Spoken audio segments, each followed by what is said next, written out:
কপাই যোৱা ৰাজা ৰঘুবংশীৰ হত্যাকাণ্ডৰ চাৰ্জশ্বিট দাখিল কৰা হৈছে আৰু 790 পৃষ্ঠাজোৰা চাৰ্জশ্বিট দাখিল কৰিলে মেঘালয় আৰক্ষীয়ে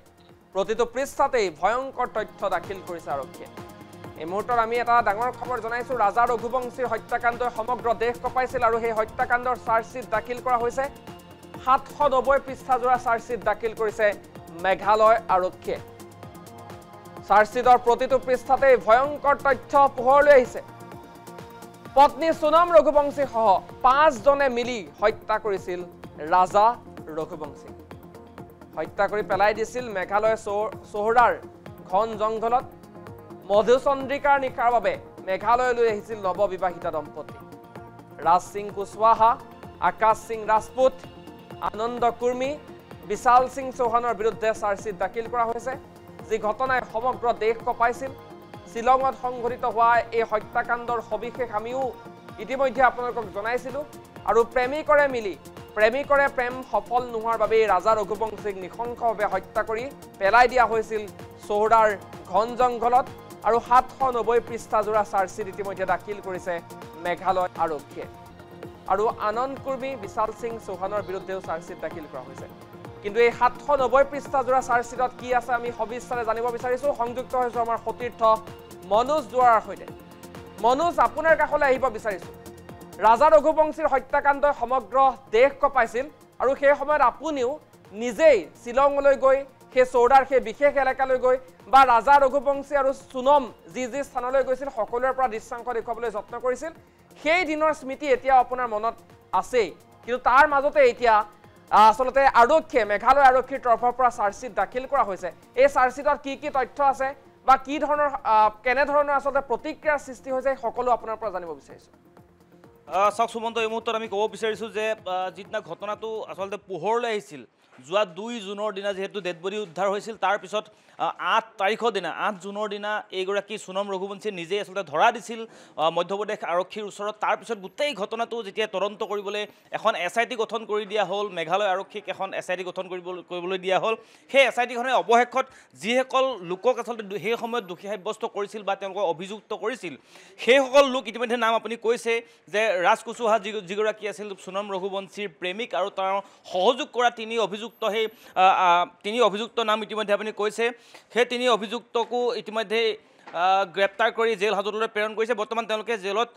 কাৰাবাস খাটি আছে তেওঁলোক আছিল আকাশ ৰাজপুত আনন্দ কুৰ্মী আৰু বিশাল সিং সেই তিনিগৰাকীকো ইতিমধ্যেই দোষী সাব্যস্ত কৰিছে চাৰ্জশ্বিটত আৰু তাৰ উপৰি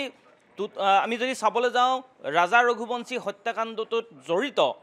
সোনম ৰঘুবংশীক প্ৰাইম একিউজ হিচাপে ধৰা হৈছে তাৰ পাছতে যিগৰাকী ৰাজ কুশৱাহা তেওঁৰ প্ৰেমিক আছিল সেই প্ৰেমৰ বাবেই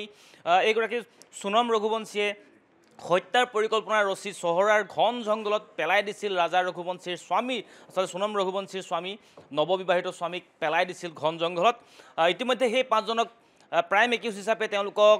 দোষী সাব্যস্ত কৰা হৈছে এই চাৰ্জশ্বিটত লিখা আছে তাৰ উপৰি আৰু 3 জনৰ নাম মই ক'ব বিচাৰিছোঁ যি তিনিগৰাকী নামো আহিছিল তেওঁলোকে এই সোনম ৰঘুবংশী আৰু ৰাজ কুশৱাহাই যিবিলাক ঘটনা সংঘটিত কৰিছিল হত্যাকাণ্ডত যিবিলাক তথ্য প্ৰমাণ লুকুৱাত সহায় কৰিছিল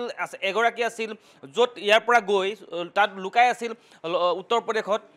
সেইগৰাকী আছিল বিল্ডাৰ আছিল তেখেত সেই ঘৰটোৰ মালিক আছিল শিলম জেমছ তাৰপিছত লোকেন্দ্ৰ ট্ৰুমাৰ সেইগৰাকী তেওঁৰ মেনেজাৰ আছিল আৰু এগৰাকী চিকিউৰিটি আছিল বালবীৰ ৱাহিৱাৰ এই 3 জনকো একিউজ হিচাপে ধৰা হৈছে এই 3 জনকো ইতিমধ্যেই গ্ৰেপ্তাৰ কৰিছে আৰু গ্ৰেপ্তাৰ কৰি তেওঁলোককো চাৰ্জশ্বিটত নাম সাঙুৰ খুৱাইছে শিলং আৰক্ষীয়ে ইতিমধ্যে এই 8 জন লোকক ইতিমধ্যেই এই গোটেই ঘটনাটোত ৰাজা ৰঘুবংশীৰ ঘটনাটোত তেওঁলোকক দোষী সাব্যস্ত কৰা হৈছে আৰু পৃষ্ঠাই যি ভয়ংকৰ তথ্য আচলতে দিছে সেই তথ্যৰ পৰা যদি চাবলৈ যাওঁ কিন্তু এই ৰাজা ৰঘুবংশীৰ হত্যাকাণ্ডটোৰ জড়িত আটাইকেইজন কিন্তু সহজে যে তেওঁলোকে জেলৰ পৰা ওলাব যে নোৱাৰিব সেই কথাটো কিন্তু ইতিমধ্যে নিশ্চিত হৈ পৰিছে কাৰণ ৰাজা ৰঘুবংশীক খুব বেয়াকৈ আচলতে অতি নিৰ্মমভাৱে হত্যা কৰা হৈছিল নিজৰ আচলতে পত্নী সোনম ৰঘুবংশীৰ সন্মুখত ৰৈ দাহে ঘপিয়ে কাটিছিল এইগৰাকী ৰাজা ৰঘুবংশীক আৰু তাৰ পিছত ৱে চাউডাং নামৰ যিটো ৱাটাৰফল আছে শিলঙৰ সোহৰাৰ সেই ৱাটাৰফলছৰ সমীপৰ পৰা ঘন জংঘলত অৰ্থাৎ প্ৰায় গভীৰতাটো হিচাপ কৰিব নোৱাৰি অত্যন্ত গভীৰতালৈ পেলাই দিছিল তাৰ পিছত ড্ৰোনৰ সহায়েৰে ৰাজা ৰঘুবংশীৰ মৃতদেহ ক্ষতবিক্ষত মৃতদেহ প্ৰায় 10 দিনৰ অন্তত উদ্ধাৰ কৰিছিল আৰক্ষীয়ে আৰু উদ্ধাৰ কৰাৰ পাছতেই এখন দা লাভ কৰিছিল যিখন দা মেঘালয়ৰ কোনো লোকে ব্যৱহাৰ কৰা দা নাছিল সেই দাখনৰ পৰাই আৰম্ভ হৈছিল তদন্ত প্ৰক্ৰিয়া যিখন দাৰ পৰৱৰ্তী পৰ্যায়ত দেখিবলৈ পোৱা গ'ল যে গুৱাহাটীৰ পৰা ক্ৰয় কৰা এখন দা যি গুৱাহাটীৰ নাৰিকল ব্যৱসায়ীসকলে নাৰিকল কটা দা এখনে ব্যৱহাৰ কৰিছিল ৰাজা ৰঘুবংশী হত্যাকাণ্ডৰ যিটো তেওঁলোকে পৰিকল্পনা সেই পৰিকল্পনাত এই দা এখন ব্যৱহাৰ কৰিছিল তাৰ পৰা গোটেই ঘটনাটো তেওঁলোকে তদন্ত কৰি এফালৰ পৰা এই যিসকল একিউজ আছে যিসকলে আচলতে জড়িত আছিল গোটেই ঘটনাটোত সেই ঘটনাটোত জড়িত প্ৰত্যেককে ইতিমধ্যে চাৰ্জশ্বিটত নাম সাঙুৰ খুৱাইছে SIT আৰু SIT ইতিমধ্যে যিখন চাৰ্জশ্বিট দিছে সেই চাৰ্জশ্বিটখনত ভয়ংকৰ বিস্ফোৰক তথ্য কিছুমান লিখা দেখিবলৈ পোৱা গৈছে 790 পৃষ্ঠাৰ চাৰ্জশ্বিট দিছে এই চাৰ্জশ্বিটত পৃষ্ঠাই তেওঁলোকৰ যি হত্যাকাণ্ডৰ যি পৰিকল্পনা কৰিছিল সেই পৰিকল্পনাবিলাক লিখা আছে গতিকে এইসকলে এই 8 জনে ইতিমধ্যে কিন্তু এই দুখৰ পৰা তেওঁলোকে হাৰি যাব নোৱাৰিব আদালতৰ এতিয়া বিচাৰ প্ৰক্ৰিয়া চলিব তেওঁলোকক কেনেকুৱা ধৰণৰ শাস্তি দিয়া হ'ব সেই সম্পৰ্কে বিচাৰ চলিব হয়তো সোণম ৰঘুবংশী আৰু ৰাজ কুশৱাহাৰ মৃত্যুদণ্ডৰ হয়তো দণ্ডিত হ'ব পাৰে সুমন্ত মনোজ এই মুহূৰ্তত আপোনাক ধন্যবাদ জ্ঞাপন কৰিছোঁ আৰু দেশখোপা হত্যাকাণ্ডটোৰ চাৰ্জশ্বিট ইতিমধ্যে দাখিল কৰা হৈছে আৰু ইতিমধ্যে আমি জনাইছোঁ যে 5 জনক আচলতে দোষী সাব্যস্ত কৰা হৈছে আৰু প্ৰাইম একিউজ হিচাপে ধৰা হৈছে আচলতে তেওঁৰ পত্নী ৰাজা ৰঘুবংশীৰ পত্নী সোণম ৰঘুবংশীক আৰু পুনৰবাৰ আমি জনাব বিচাৰিছোঁ যে ৰাজা ৰঘুবংশী আৰু সোণম ৰঘুবংশীয়ে বিবাহৰ পাছত মধুচন্দ্ৰিকাৰ বাবে শ্বিলঙক বাছি লৈছিল আৰু তাৰ পাছতেই আচলতে শ্বিলঙৰ চহৰাৰ ঘন জংঘলত হত্যা কৰি পেলাই দিয়া হৈছিল এইগৰাকী ৰাজা ৰঘুবংশী যি ঘটনা 2 জুনত সংঘটিত হৈছিল কিন্তু 8 জুনতহে আচলতে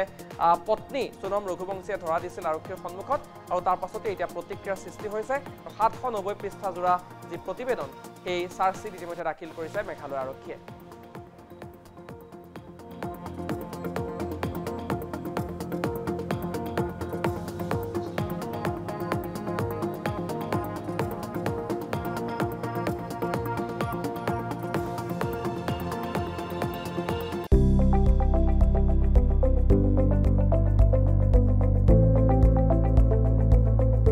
NB News, সহজ সৰল ভাষাত নৱভাৰতৰ কথা।